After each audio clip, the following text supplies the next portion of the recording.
All right, so we're live. My name is Tim Black. I got my brother, Dr. Musa, in the house. What's up, Musa? How you feeling, brother? How you doing, sir? I'd like to say, give a shout out to all the people out the Wolf Pack out here. How's everybody doing? To all the people that's subscribed to All Things Education Official, I am doing well, and I'm ready to talk to my brother, one of the most dangerous men on the internet, Man.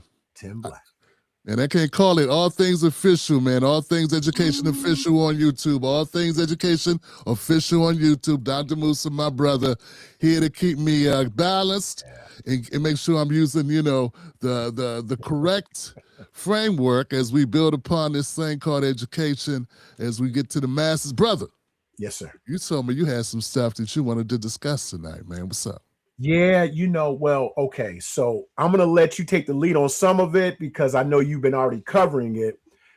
The Somali fraud, the fraud is going on in Minnesota and how it has affected the previous vice presidential candidate, Mr. Tim Walz. Yes. That thing right there, first of all, I saw it coming. As a matter of fact, I kept saying, I wonder how long he's going to hold on for this third bid for governor. How's that going to work out?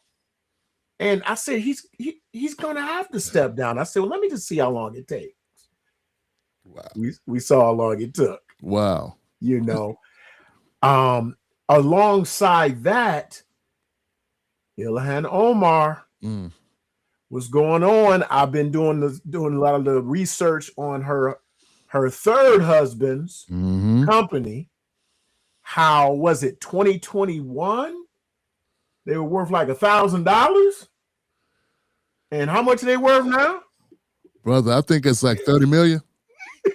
Exactly. Man. So I'm trying to figure out how are they going to spend that? I need to know. I know that they were using his consulting company. Right. But how much money has gone out of Minnesota in these fraud schemes with the Leering Center? I know you saw that. Leering Center. Yeah, yes. I know that. I said, oh, man, wait till Abdullah see this joint. I know he's going to be like, oh, man, they can even spell learning. Man, have you seen the videos of people taking pictures and doing shots in front of the Leering Center? Yeah. And they recently had a video of them bussing in some children. Okay, camouflage. Yeah, they brought some children in, and people were saying, well, where'd you get those kids from? Right. Into the Leering Center. And they were talking about the criteria needed to have a daycare. I think it's some amount of feet that needs to be a playground or play facility.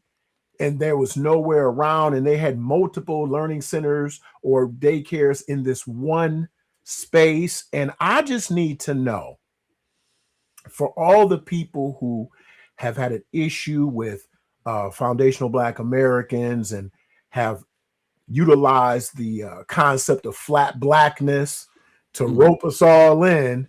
Well, I have two things to say about that. First of all, I'm only utilizing what the Somalis have said.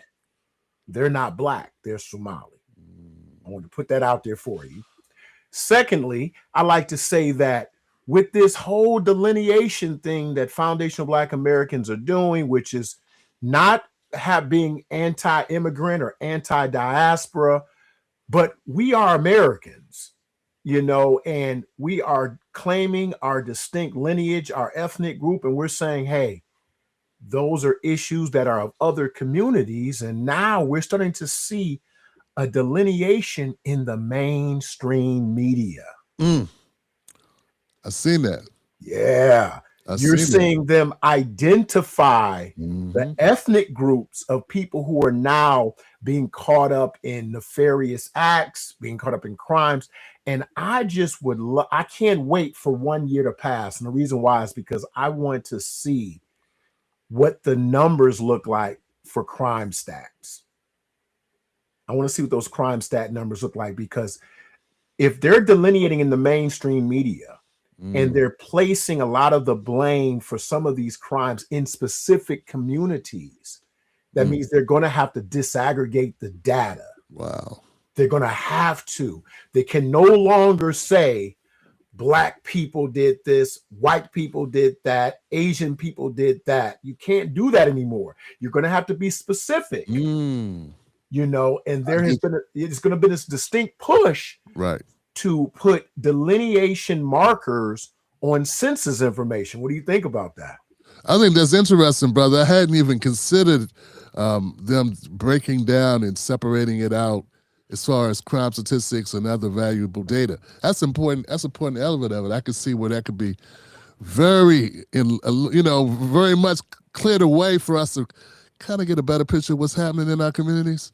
Absolutely. But, yeah, man, that's dope, man. I got to tell you, man, I tried to trace it. You said so many things there, man.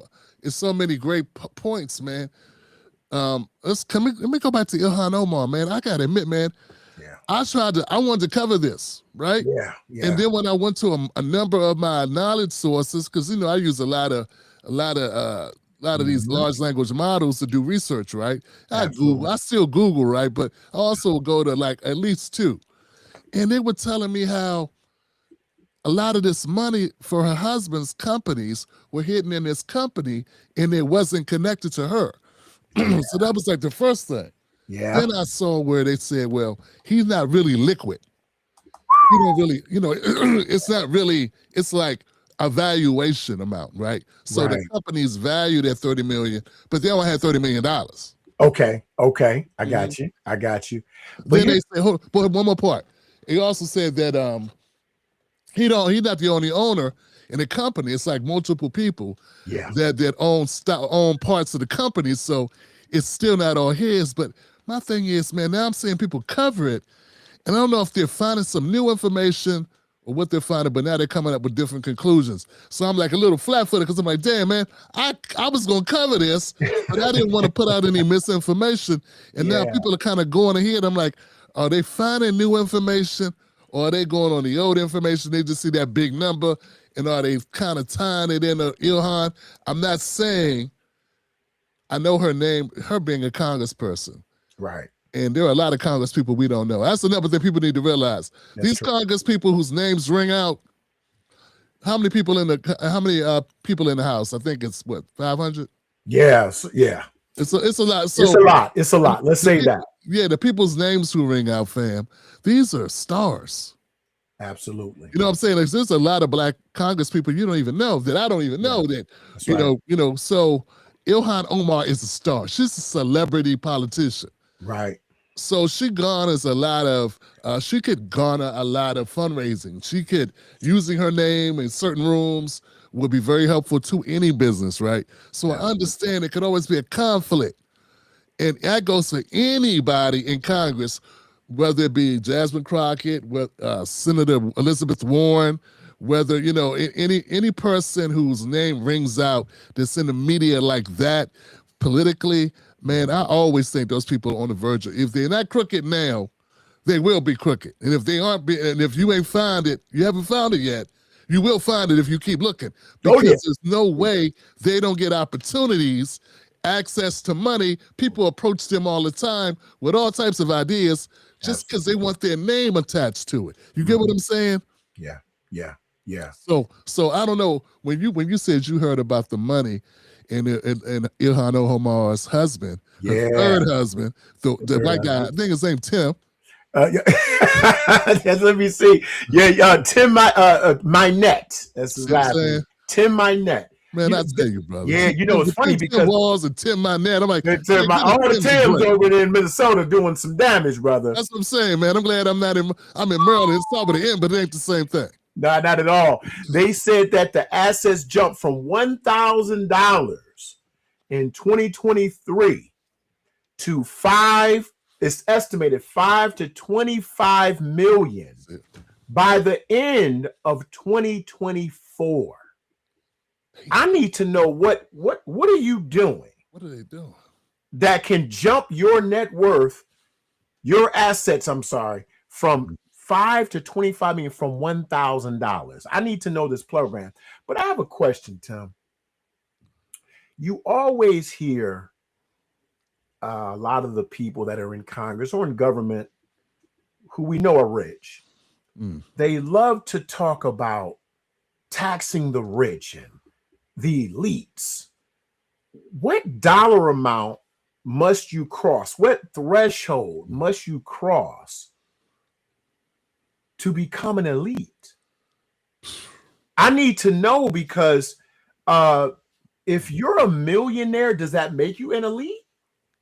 I don't know. I'm not a millionaire, so I couldn't tell you. But I'm hearing people talk about, they're so contradicting. So let's take Miss Omar's statement of the most dangerous person in America would be the white male. Oh, okay, yeah. I thought you was gonna say something. I thought you was plugging the channel right there. Oh, no. Yeah. No, we know you're the most dangerous man on the internet. The show's dangerous, man. And now you on the show, so the show even more dangerous now. Right, but we're talking about the most, according to Ms. Omar, right. The most dangerous people in America are white men, though she's married to one. Right. And she says that I remember when she was with the squad, and they talked about the elites and, the privileged. Well, if your husband's company has assets of up to $25 million, come on now, would that make you a part of the elites? I don't know. I'm thinking maybe you would be. Help me out, brother. Not only is he one of the elite, he also white. So he white and elite. So that makes him extra dangerous, wouldn't it? Dangerous. So you're white and elite? I don't know, brother. I don't know. I just know that Minnesota's going through it. And I want to I approach this with great trepidation, but I'm gonna let you take the lead on it, brother, as my big brother in this one. The most recent tragedy, because it doesn't matter color, gender. When someone is unalived, in a circumstance that, for all intents and purposes, could have been avoided. Right. We need to first say that is a tragedy when people pass under those circumstances. Right. That's definite. We definitely need to say that, put that out there first. Yeah. I'm just a little interested how everyone is in an uproar when law enforcement kills somebody in Minnesota. If I can recall, there were some other deaths by law enforcement in Minnesota. Yeah. And the response was just a tad bit different. What do you think? Wow. Well, they saw things up. They went crazy. They went ballistic. Now, that was George Floyd. And there was a young man by the name of Dante Wright, 21 years old, a couple years ago. Yes, sir. Similar circumstances. It was eerily similar. Right. The only thing was he did not jeopardize any police officers' lives. Not at all. When he drove off, right? Right. So that's the thing, man. But I'll tell you, man, it's as you pointed out, we already put the disclaimers out there. Look, we're not here to pile on this woman's death. But I gotta say, I hold the Democratic Party partly responsible, as well as Tim Walz and company and that Mayor Fry, because they've been feeding these flames of protests. They've been feeding the flames and encouraging people to be more and more involved in protesting and be more aggressive in it, to let Trump know this is our Minnesota and everybody needs to stand with us. And we need, so that same rhetoric of people getting out in the streets. This woman, Renee Nicole Good, is someone who was an active protester. And one of their tactics is to block ICE vehicles as they come through neighborhoods, as they do their sweeps. Yeah. So this was something they were doing at the time, like it was being done that morning. Right. Turns out also a caveat, something else to add, is the police officer that took her life. I think it was 6 months earlier. He was doing a routine warrant. and he went in, reached in the car, and why the guy drive off and drag him for like. Drug him, yeah. Did you see this? I heard about it. It was horrific, man. I'm thinking honestly, I would have thought that a person would experience something like that as law enforcement would have been taking some time off, would have been given some desk duty, because that's a traumatic experience, and it definitely would shape how you approach your interaction with the community. I have law enforcement in my family, and I know that the law enforcement in my family, I was told that when they discharge their weapon, not even if they strike anyone, if they discharge their weapon, there's a cool down period that they have to go through. So for him to be drugged by a vehicle, I don't know if he should have been out in the streets that quickly.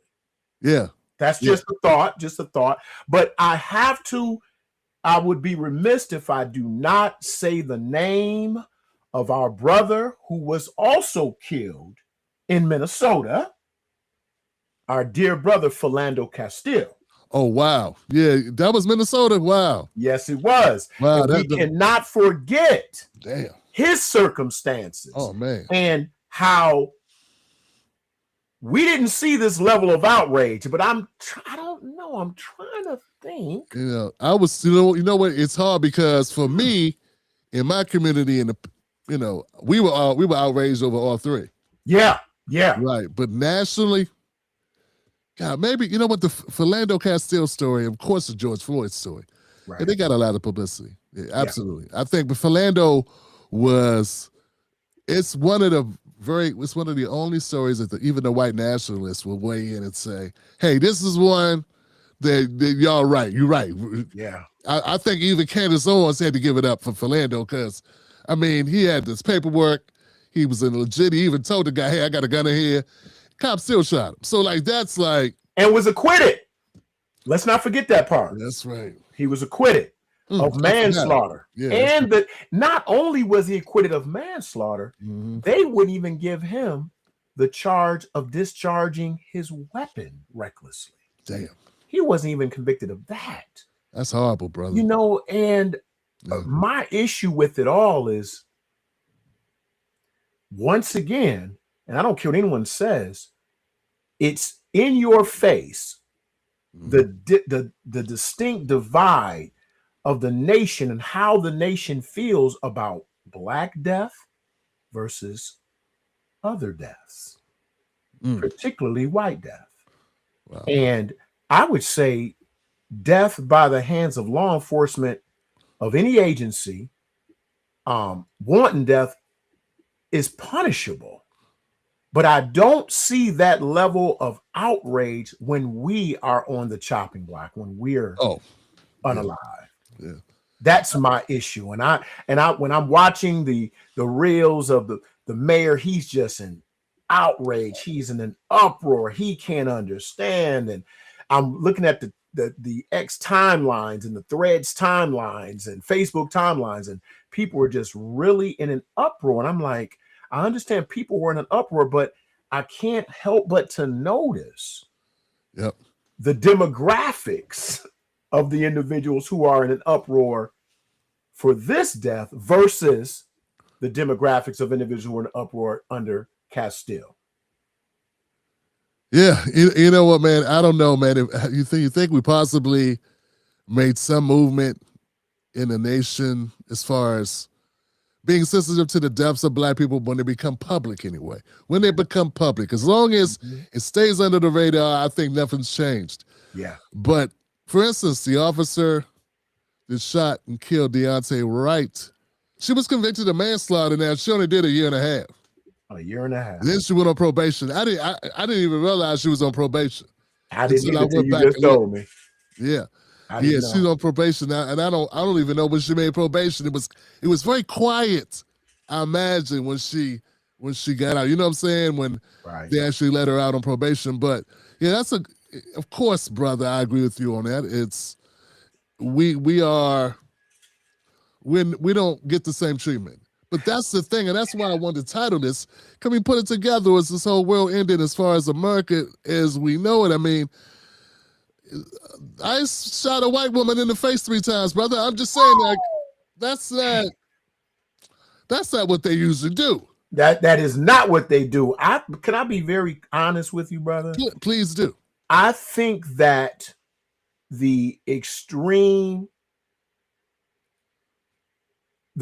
of our nation and the quote unquote moderates of our nation who are just holding on to their extreme views, they're just not announcing their extreme views, are getting tired.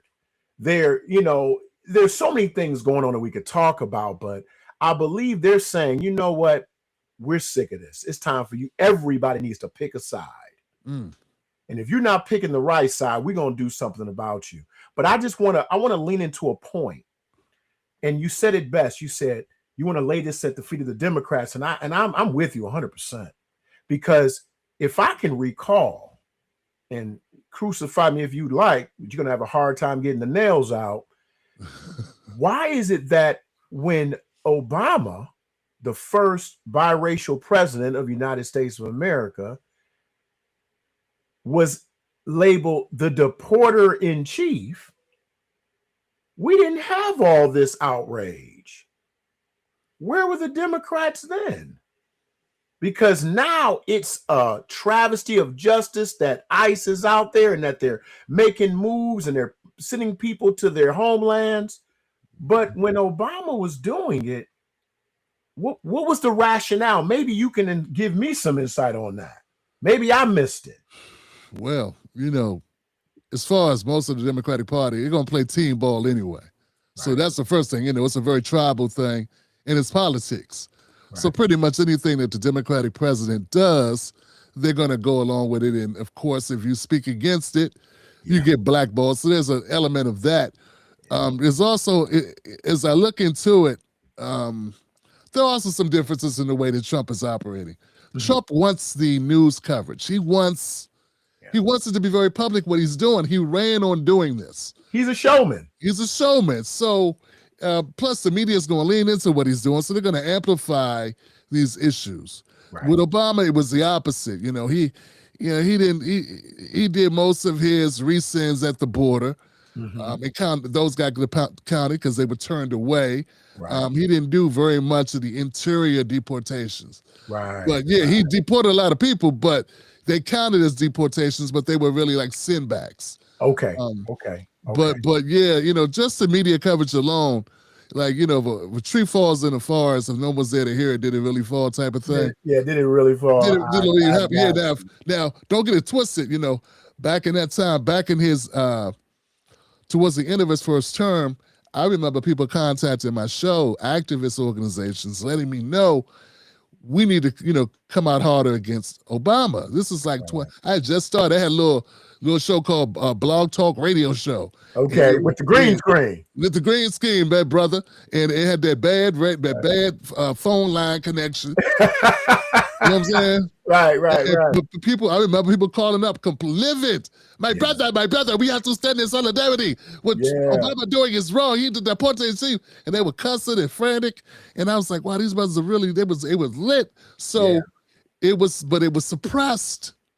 Yeah. It was a fringe complaint. It was not mainstreamed. Yeah. Fox didn't talk about it because by and large they wanted it. So exactly. they were in a pickle because it's like, well, we don't want to help them. It's something good for us.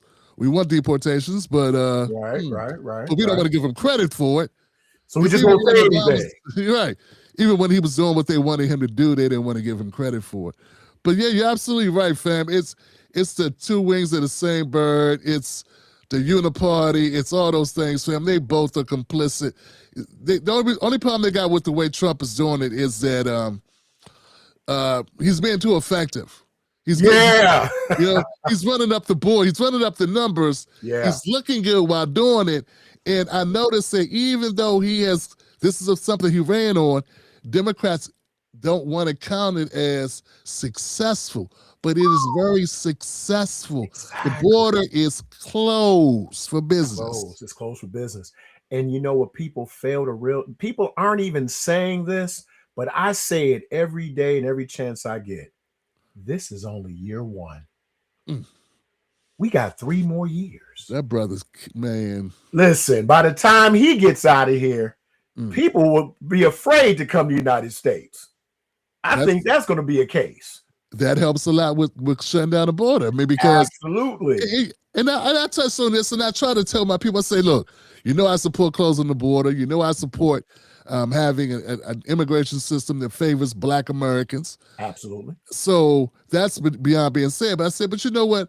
America has to get its shit together on what kind of immigration policy we want. Yeah. Because the majority of people that came here came under a certain president who had a certain philosophy, which was don't ask, don't tell. That's right. If you get over here, we're gonna work it out. We'll figure it out when you get here. So people are put in a bad situation when they come in under one president, then they end up here. There's another president with a whole different agenda. I mean, the way people are acting in Minnesota, for instance, is if deportations were illegal. Yeah. There you go. Thank you. I'm glad you said it. You know what I'm saying? They tripping like it's illegal. Like, they're equating us Black Americans being up in arms and protesting over the death of Black people by cops, unnecessarily, aggressively, state-sanctioned murders. They equate that to them being upset about people being deported. They're the same things, Johnson. Yeah. I would say that there is not a society, a country, a nation that is first of all a Western nation, Western society, Western civilizations, and what they consider first world that does not have an immigration policy that benefits the people. And I'm trying to understand why is it that people are not having that conversation. Even African nations, is people love to talk about how African nations are third world and they're backwards, but even they have immigration policies. You can't just walk in there and start collecting benefits. You can't. I was watching a small documentary about Iceland, which was one of the last areas on Earth to be civilized, so to speak, I guess, to be tamed and utilized. I think it was in the 9th century. And their immigration policies are so stringent. And because of it, they maintain some of the best practices for health, wealth, and the success of their people. Let's dig into that. Why is it that brother, that's crazy. Look, he did not email me this, but a commenter on my video, because we were talking about crime. And I was saying how, crime is, many factors contribute to crime, economic factors, social factors, stressors, lack of resources, self-medication, of course, psychotropic drugs, all types of stuff. Right. But she was saying how, even when people are poor, it seems like densely populated areas are more affected by crime, even though she agreed. And I say, you know what? I think that's one of the markers that contribute to crime. I say, but I did some searching, right? And I saw Iceland. And I'm like, Iceland has some of the lowest numbers in crime statistics and homicides and shootings and robberies and things of these natures. And I'm like, then I look and I also noticed something that's very different about Iceland, the immigration aspect. Iceland is for the Icelanders. There you go. There you go. They talk about make America great and America first and America first politics. Iceland doesn't even have to advertise it. This is what we do.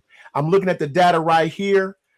Intentional homicide rate, well below 1 in 100,000. For the entire nation, they had 1 to 2 murders. Now, this is a nation of roughly 380 to 400,000 people. Small. But it's small, extremely small. We got New York has got what? How many millions of people? You might have that in Brooklyn, Exactly. Right. But we're talking about a nation where the police officers don't carry guns. But what is the driving force behind their success? As you said so eloquently, it's for Iceland. And I think that we need to go back to your point. We need to get our stuff together before we start inviting other people to the party. Yeah, and not only that, but also recognize Something else I noticed about Iceland, they have some of the best social services. Absolutely. They take care of their people. They have wraparound services. Yep. You're not going to be food insecure. You're not going to be living in the food desert. You're going to have medical coverage. That's right. You're going to be able to go to school. So all of the necessities that you need in life, they provide. And then I say, wow, I wonder why they're able to provide these services to their people.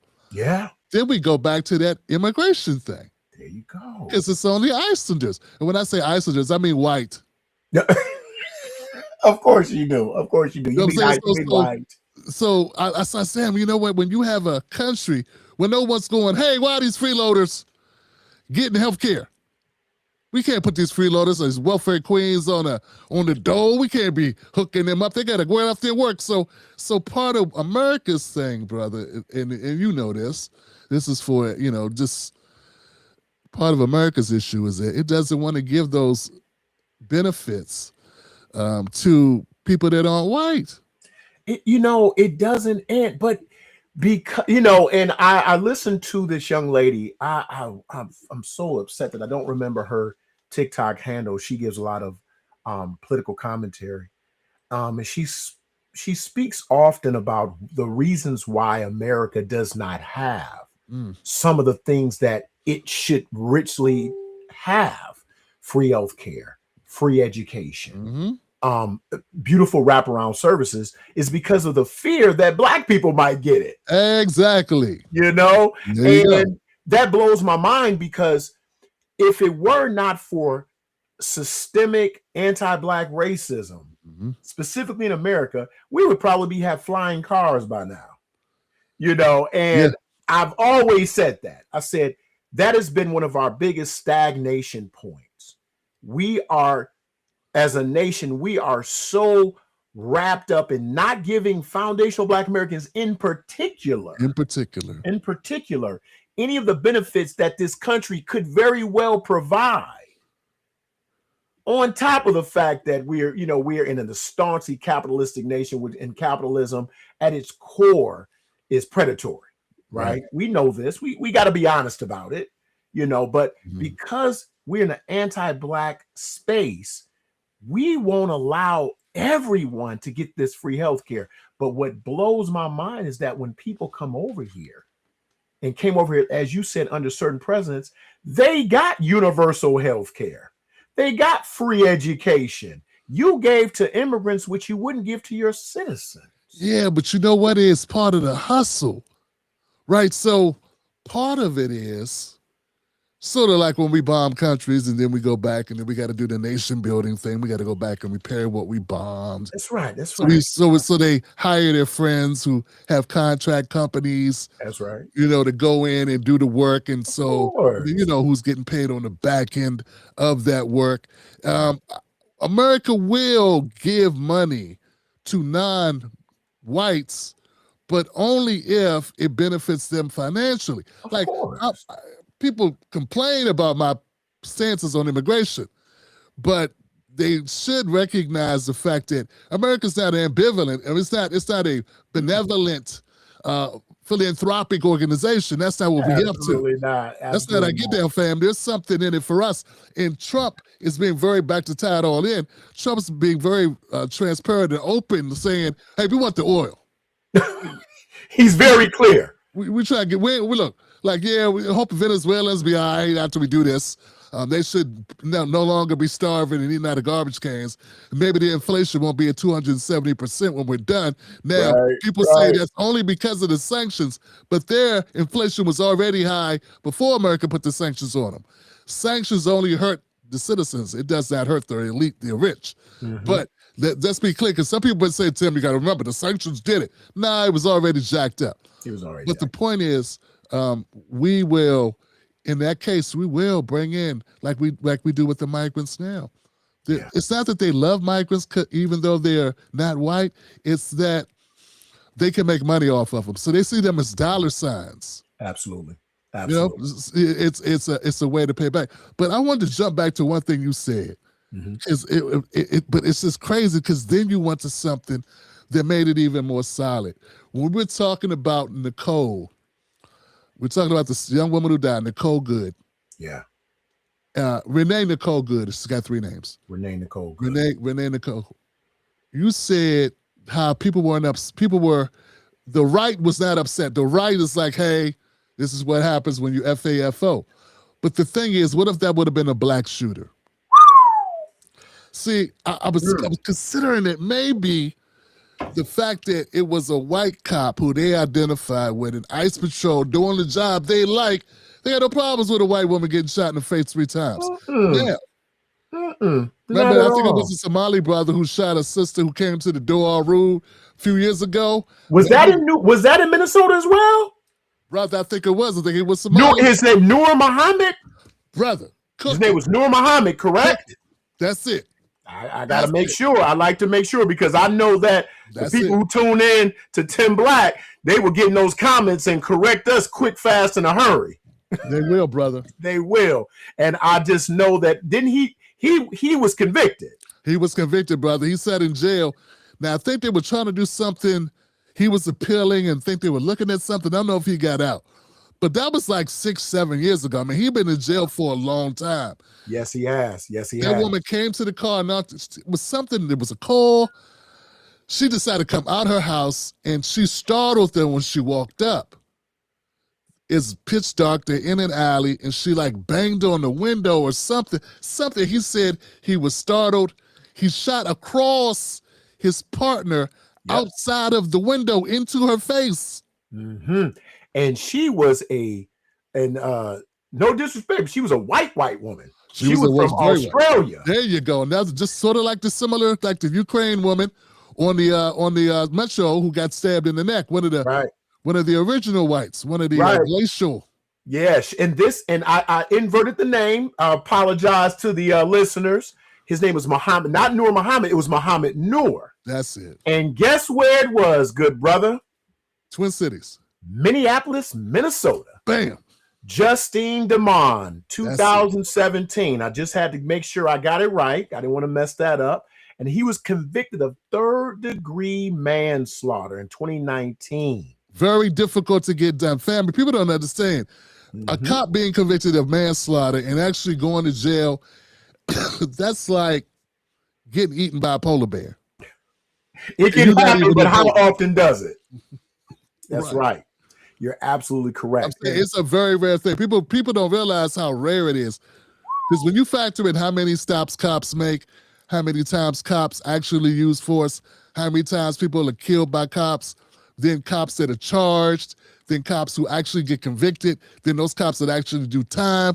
Dog, that is a very rare thing. It's like there's this thing going on in society where it paints it like it's something like cops are under attack and that it's so, it's so dire. They're persecuted. They can't sleep at night because they're just going to jail all the time. And that's all the time. Farthest thing from the truth, man. So he was very unique. Yeah. If she would have been a black woman and he would have been a white cop and a black woman in the middle of the night in a dark alley walks up and startles him and he shoots, they may have fired him. Maybe. They say he needed post-traumatic training and she's, I don't see him going to jail if this was reversed. So absolutely not. Tying it back to what you pointed out with the Renee and then tying it to Iceland. I think it matters. Yeah. It matters globally, fam. This racial thing is a global phenomenon. And Iceland is for the white Icelanders.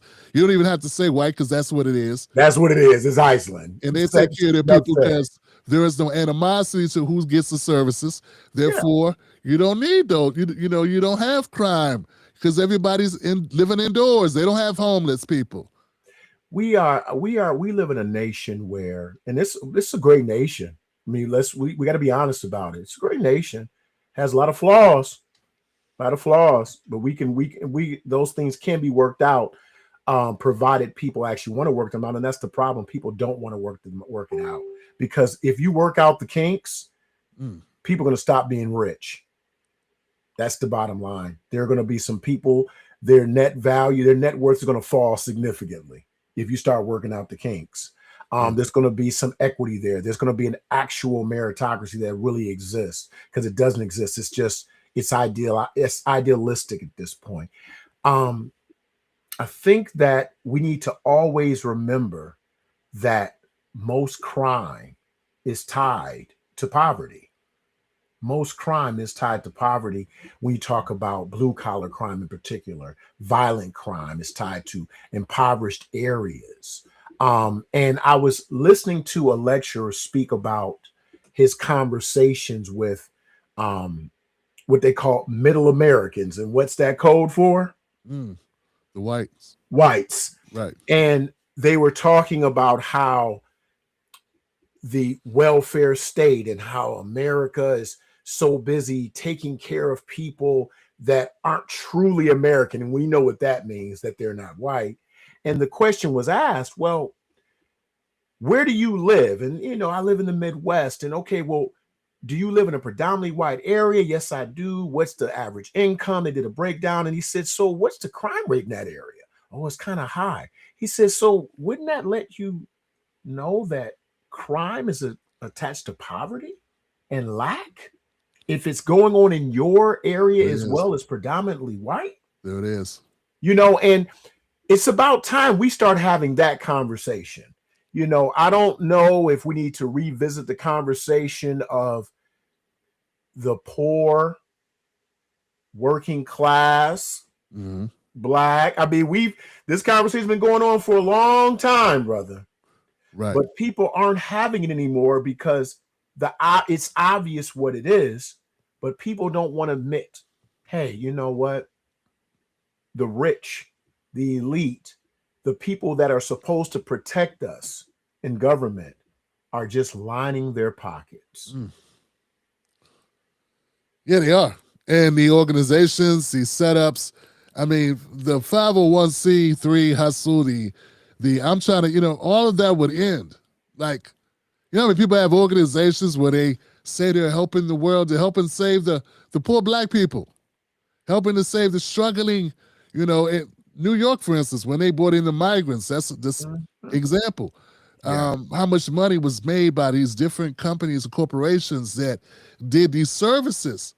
Yeah. People became millionaires overnight. You start a food drive or a shelter, or then they need medical care, they need clothing, housing, they need job training, language development skills. Like, all these services are now needed for this fresh group of people. It's staggering how much money. And then you're just, you're just going to the piggy bank at the state level and the federal level as well, and getting dollars and giving it to your friends. It's just a feeding frenzy each time, every time around. So, yeah, man, I say if you stop the border flow, you're cutting off people's money. Oh yeah. Even Jasmine Crockett will tell you, we need somebody to pick these crops. We need who gonna pick them? You gonna pick them? Oh, hold on now. You don't tell me you tell me you want to go back to picking cotton. Oh my baby. Be real, baby. Oh, somebody try to pick it. Baby, I can't believe there are sometimes it bothers me, man, that we got Black Americans who don't feel like they're insulted by all that shit she be doing. Like, she's just doing that right because she think that's what you want her to do, right? That's why is it okay for Black Americans to caricature us in our faces? But if somebody white did it, unless they were in a comedy movie, you'd be like, hey, you talking down to us. Are you talking about when Nancy Pelosi had the kente cloth and did the kneel? Are you talking about that, or something like relative to that? Hillary, I am no ways tired. I remember she's reading in the Black church. I'm trying to read the hymns like in a Black voice because she's in a Black church. But I'm just saying that as I was doing the Jasmine Crockett impersonation, I just felt like, wow, man, I wouldn't feel comfortable. No. Like if someone white did that, I think most Black Americans would recoil. They'd be like, what the hell is wrong with you? Why you playing us? Talk to us like you talk to the white folks. Yeah, if that happened, if I was in an event that happened, I would get up and leave. I have, my hometown is the great nation of Detroit, Michigan. Hey. D. And the D. And I have a lot of friends that are F ice, screw ice, and And I made a statement. I said, humbly, respectfully, if you are not in an active sanctuary city, you have not been affected by these immigration policies. Respectfully, I request that you stand down until you have a conversation with those of us who have lived through it, are living through it, who have had services disrupted, who have had taxation increase with services decreasing, when we have had a disruption to our children's education because of it, when crime rates began to spike because of it, because once again, whether you are a proponent of immigration or not, you cannot deny the numbers. Crime rose in New York in particular during the migrant crisis. Wow. I spoke with the great O'Shea Duke Jackson about this on his channel. And I spoke with him about how when they had a large encampment of migrants or immigrants at a place called Floyd Bennett Field. And Floyd Bennett Field was an old airstrip. They had them housed there, but we had a storm come through in New York. And because the prediction of this storm, they moved all of them into one of the larger high schools in Brooklyn. I recall. And they displaced all the students and made them go virtual for that day. Now, people would say, oh, well, that's not a big deal. You know, they had to make accommodations. My issue with that is the data was already in how dastardly and diabolical education had become in a virtual setting. It was already stated that the pandemic set students back 2 to 3 years academically. And you were willing to displace students, to put them in that situation, if only for one day, to accommodate individuals that we as citizens and residents of New York had no say in them coming here. Wow. You know, people in D.C. talk about taxation without representation, but we got to flip that, huh? Representation without taxation, that's also a problem. They get represented, but they're not paying taxes. Oh, but they buy candy bars, Tim, so that's the same thing. No, it's not really the same thing, Johnson. I get your point, but no, that's not the same thing. If you don't pay the taxes, there's no way not to pay taxes on candy bars. But if we forget to pay our income taxes, then they come get us at some point. They even came and got Wesley Snipes and Chris Tucker. They will come get my black ass. So absolutely, representation without taxation is even more of a disgrace than taxation without representation. I'd like to always focus on the fact that right now we are gearing up for the midterms. They over, brother. No, I'm sorry, not the mid. Why did I say the midterms? No. But then you're right. But I'm saying the midterms are over. Yeah, I'm about to say why did I say no? I'm saying it to say why did I say that? Because we already know the outcome. You know, we know the outcome. You know, what's up, Doc? What's the outcome, you think? I have a fear. I have a fear that we're going to flip. Really? I have a fear of that because of emotion. When you have a group of people that are so anti the current administration, they're unwilling to admit it doesn't matter the intention. It doesn't matter the place it came from. Right.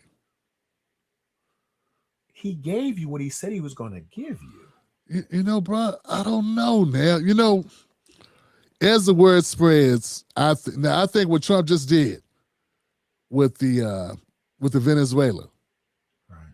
I think if that reaps any positive benefits, I think it will impact the midterms positively for the Republicans. How many barrels of oil were we slated to get from this thing with 50 million barrels, 5 million. It was something. It I know it's a humongous number. That's was all. a humongous number of barrels of oil we're going to get.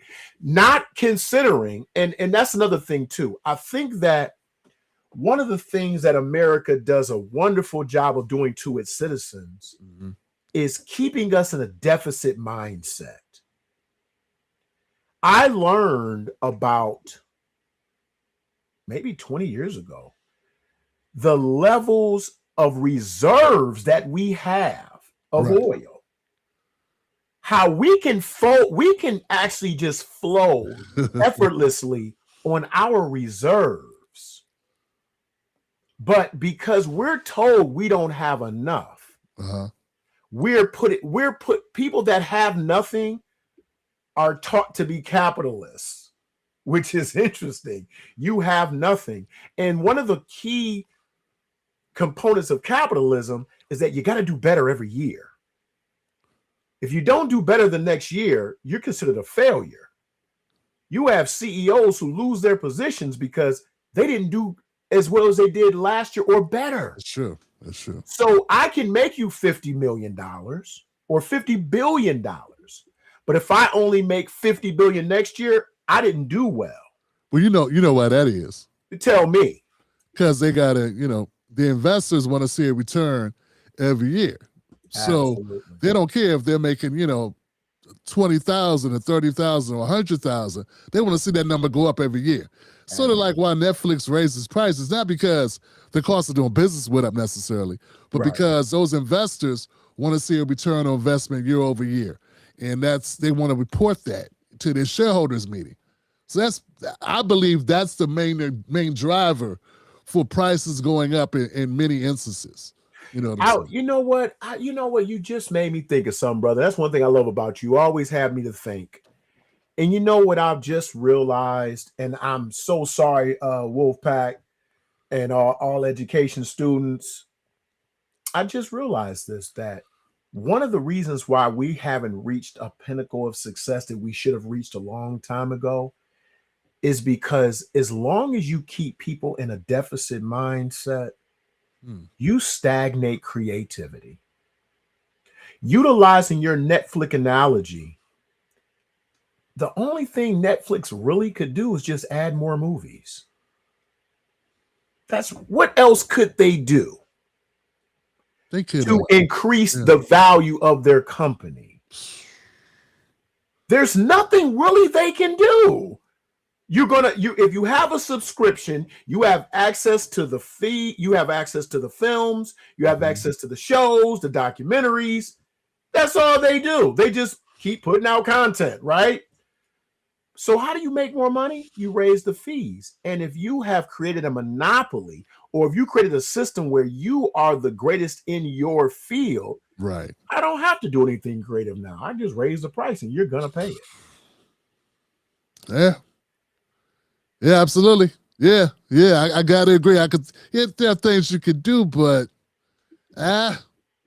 speed, quality, I don't know. I think that's not on their agenda. Yeah, it's high definition already, unless there's some new technology that comes in that raises the floor, and then everybody has to move up. Maybe that would justify it, you know what I'm saying? But that's incremental, man. That happens rarely, in the industry where everything changes, and now you got to go from CD to DVD or DVD to Blu-ray or Blu-ray or whatever, unless it's something like that, you're right. Like, what else? Just got to just keep up in the price, bro. Today's price is not, yesterday's price is not today's price, whatever. There you go. You're absolutely correct. I think our government operates the exact same way. Some greedy mofos, bro. We don't have to provide you value. We just have to provide you lip service. Same thing with our politics. Exactly. And that's why, unfortunately, the Black American community in particular, all we need is a good lip service. That's all we need. That's all we need. We need a Jasmine Crockett to get out there and sister girl it up. And, even though more people are... Hold on, bro. I agree with you. Okay. But bro, I gotta say, because it's a pet peeve, man. White people be doing the same shit. Latinos be doing the same. Anna Navarro does not know shit. But she says it in a Latino accent. That's right. First of all, Right. I want to be, hold on. As a Latino woman, she don't know shit. Neither does, what's the guy? Well, if you wanna, if you don't like the police and want to defund the police, next time you get robbed, call a crackhead. Right. But here's my question, That guy don't talk that way. But this is my question. Do their communities fall for it though? Yes. He's still there. But no, okay, let's use Anna Navarro. Yes. We know that the Latino community typically leans more conservative. They lean more conservative. She be on the Democrat plantation like a mofa. She absolutely, and that's what blows my mind because, like you just said, she leans into her Latina sister girl. I don't know what you want to call it, but she leans into that. And guess what? Your community is, I would say one thing about them, I got to give them credit. Their vote is for sale. That's true. Their vote is for sale. They're like, well, shoot, I need somebody who's going to do what I need them to do. Oh, I get your point. Yeah, the fact that, we vote 90% to the Democrats here, I got your point. We really are buying it. Yeah. So I'm trying to figure out why is it that we're still buying the entire, it sounds good, but you're producing nothing for your constituency. Because we were the ones getting lynched. You know what I'm saying? We have the, the historical baggage, all Jasmine Crockett got to do is reach in her bag and pull out a baby that was cut out of her mother's stomach, and say, well, black babies were cut from their mother's stomach. Hold on, baby. My people, and then all of a sudden, the whole room goes silent, and everybody's thinking about all the shit black people been through. And she points over and says, hey, black people can't vote Republicans. Republicans were KKK. They the Klan. And we can't really get with the Klan like that. Yeah. And black people are like, yeah, we can't get with the Klan like that. And that's all it takes. I have been saying, Orange Man. Oh, man, I've been saying for a couple of years now, and I've just been really analyzing our community and how great and strong we are and could be so much further. And I say that it really helps to keep us in a deficit mindset, because even when you have generations away from plantations, generations away from poverty, we're talking some families in the Black American community in particular, you have 3 to 4 generations away from poverty. Right? Yes, But you are still able to tap into their deficit mindset. And I told one of my good friends, I said, one of the issues in the Black American community is that we were inundated with the word or, not the word and. I said, when you were taken to the ice cream shop, your mother, your father said, what you want? Chocolate or vanilla? Now, people say, well, what's the big deal? Oh, I got you. When you say chocolate or vanilla, you've automatically limited my options. Wow. But when you take a child and say, get what you want, hey, that's a whole different mindset. So you have people saying, you got to go with this or that. That's a great analogy, brother. Yeah. So what's the problem with saying now that we're intelligent, we're informed, we know better, we do better? Hey, you really don't have to pick either. You can make a third choice. Okay. Or you can choose neither, weather the storm, and show how powerful you are as a community. And when I bring this to my friends and companions and we talk about it, they look at me as if I'm crazy. because I am a registered independent. And They I look at scared. them like you're crazy because you're a registered Democrat. Wow. Yeah. Yeah. Man, scared money don't make money. And we gotta do something different if we want to get different results. Yeah. We don't have a choice. And I tell people, I repeat it time and time again to them, fam. I say, look, man, and I'm trying to come up with new, unique ways to say it because it's important for me to do the best job I can at conveying the mission. The mission is not to get you to become a Republican. Absolutely. I bag on the Democrats. I expose the Democrats primarily, but I also expose Republicans when it's applicable. But that's not to make you want to become a Republican. It's to make you want to become independent. Yes. Be a free thinker. Make your decision based on what's best for your family. You got to continue to say that because we got that binary mind. And if a person's talking bad about Democrats, they automatically assume, oh, you must want me to be a Republican. There you go. And if you talk about Republicans, they assume you must want me to be a Democrat. It's like they don't even consider that 50% of the country is neither. Neither. Neither. That's the biggest voting group. Independent or non-affiliated. That's the biggest group of Americans. What mainstream media wouldn't tell you that. They wouldn't say that because I'm going to make a declaration. I'm going to speak for myself and I'm going to speak for Brother Tim Black on this one. And I think he's going to back me on this. Our program, our show, our platform is not pro-Democrat. No. It's not pro-Republican. Hell no. It is anti-oppressive government. There it is. So if you decide to come into the comments, you decide to send us some email, you decide to send us some direct messages to say, you sound like MAGA.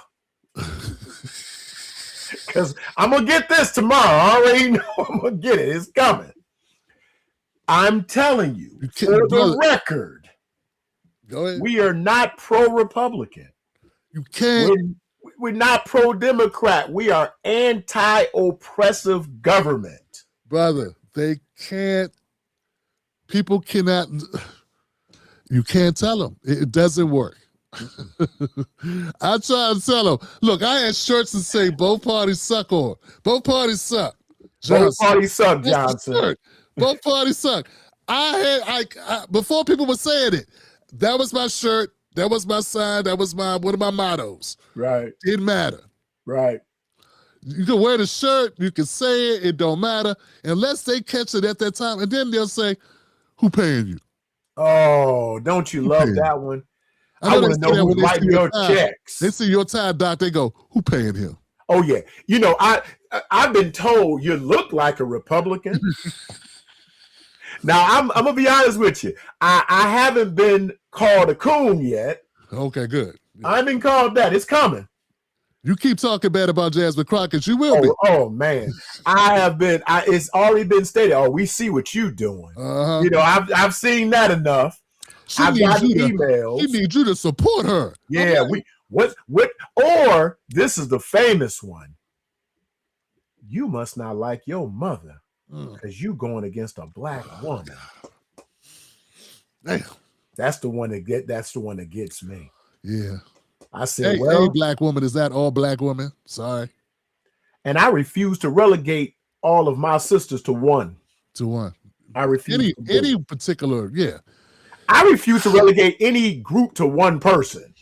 Right. That ain't gonna happen over here. I'm sorry. That's crazy. But what I will do is I will attempt in the best way I can and humbly, with humility, to educate any person who's willing to learn about alternate systems, alternate positions, so they can make truly informed decisions. And that's what's the most important thing that I believe I'm trying to do, and I know my brother Tim is trying to do. Brother, we fight the good fight every day, don't we? Yes, sir. Yes, sir. Dr.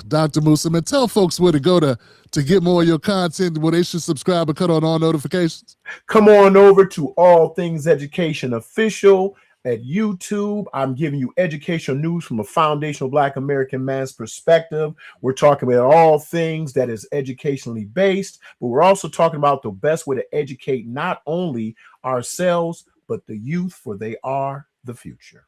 Man, that brother, man. That's a good work, brother. That's a good work once again, man. I don't know if there's anything I'd like to say to close it out other than, man, it was a pleasure as usual, man. Thanks for stopping by, brother. Glad you brought the wine. You know what I'm saying? It's nice to share. Right, brother. I appreciate you, man. I appreciate you always, man. Yeah, always, man. All right, guys, remember, we do this now the second Thursday of every month. We get together and we do this show, 7 p.m. Eastern Standard Time.